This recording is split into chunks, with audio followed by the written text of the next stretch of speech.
So this is the Golf R32, the VW Performance package. This is the DSG, but you can get a manual as well. Now VW tell me that the R32 will take me to places that I've never been before. Now that sounds pretty good, but I've also heard that it's a little too close to the GTI to be a true standout performer. So let's have a closer look and see if we can get a better idea.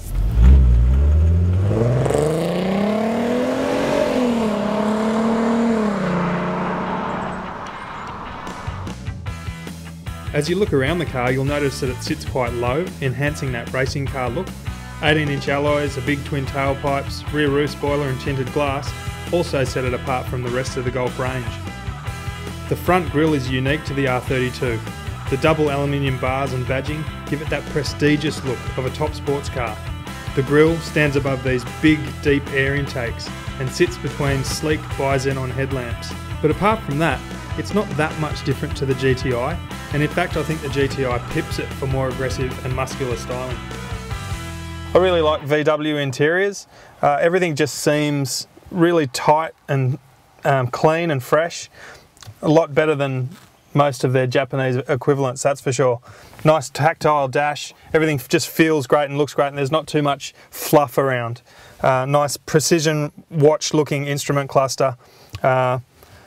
Simple dash, beautiful Vienna leather seats, and you can upgrade to Recaros if you want. Steering wheel is a bit weird, and this is not just with the R32, it's with the Golf as well. It doesn't have an adjustment to pull out, and I just feel like my arms are kind of reaching out to it and it's not that comfortable. I sort of tend to have to bring the seat forward or lift the seat up just to get the steering wheel a bit more comfortable.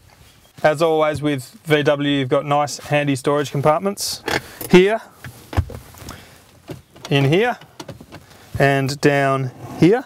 And with this one, you even get your own little VW bottle opener. But again, not that much different to the GTI, which I must stress is not a bad thing. But I was really hoping for something a bit different in this car to scream, I'm the one you want, I'm the true performer. Oh well, let's keep looking. The 3.2 litre V6 petrol engine gives you a nifty 184 kilowatts, which is about 40 more than the GTI, and a solid 320 Newton meters of torque at around 3,000 revs. Power is distributed all four wheels via Volkswagen's 4Motion system, which aims to achieve better traction and improve safety.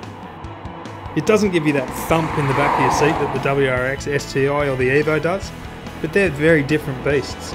Initially I thought that they would compare well, each being the performance hatches in their model range, but after driving the R32, I found that it's a lot more refined, not quite the caged, rabid animals that the other two are. And let's face it, you're never going to need that extra oomph on Aussie roads. Okay, well, driving the R32, it's about 20 mil lower than the GTI, and you've got the big 18-inch wheels and the four-wheel drive, so it's definitely going to hold the road well. It is really quite sticky, really does that well. For a performance car, I'm going to expect it to be a bit stiff, but it really is a little bit too stiff because this has to be an everyday car as well. So that kind of counts against it. The noise off this slightly bumpy road is pretty loud. I can hear it. I mean, on smooth roads it's all right, but yeah, this is just a bit noisy. The steering wheel, again, is just a little bit too far away. I know I'm complaining about this car, but I really want it to be good, being the one-up from the GTI.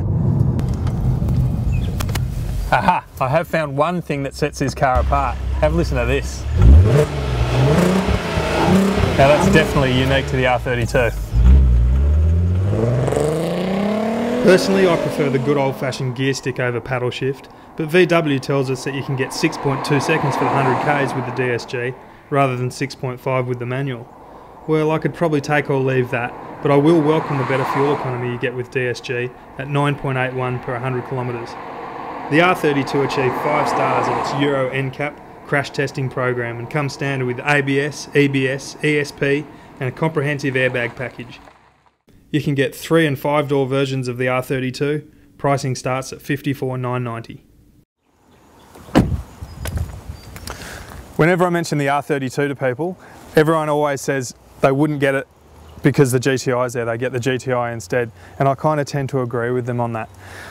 there wasn't a lot of points of difference that I'd expect from a performance car in a category. For $15,000 extra, which is what this is on top of the GTI, it really doesn't give you much. It doesn't give you that adrenaline rush that cars like the WRX STI and the Evo give you, that thump in the back power. I know I said that I didn't really need that on Sydney roads, but it's kind of nice to know it's there. The GTI stuffs this car around, because if the GTI wasn't there, this would be a perfect car, perfect top car in the Golf range. Don't get me wrong, this is a good car. There's definitely more positive points than bad points, but because the GTI is in the category, it kind of just doesn't fit. For this and lots more car info, head to carsguide.com.au.